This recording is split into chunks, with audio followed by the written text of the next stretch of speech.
بۆردی حەمرین بۆ گەشتبێدان یەکەم چالاکی خۆی لە دوای ڕاگەیاندنی لە 18 مانگ کەم چالای خۆی ژینگە پارێزی ئەنجامدا لە بازاڕی کۆماری دروستخورمات و لەیرۆ بە پێش دەزانین سوپاسی دوکاندار و هاوڵاتیانی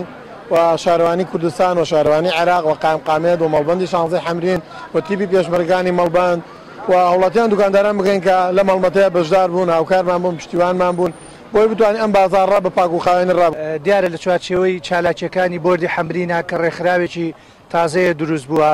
بە هاوکاری مەڵبەندی شانزەی ڕێخستنی حەمرین و بە هاوکاری هەردوو شارەوانی و شارەوانی کە سەربارێمی کوردستانە و شارەوانەی قەزای خورمات و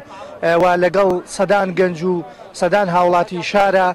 هەڵمەتێکی پاکردنەوەی بازاڕی حەسەن قەوانیان دەست پێ کردووە کە بازاڕێکی سەرەکیە لە گەڕەکە کوردنشینەکانە. بۆیە ئەمیشەشێ لەو دیاردە جوانانەیە کە ڕێکخراوەکان و حیزب و دام و دەستگا حکوومیەکان لێرە بۆ پاک و خاوێن ڕاگررتنی شار و بازاڕەکان دەستیان بەم هەڵمەتە کردووە.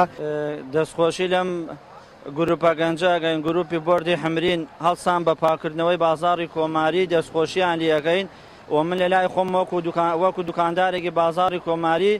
داواکەم لە هاوڵاتیان لە دوکانداران پاکی و خاوێنی ژینگە ڕابگرن لەم بازاڕە.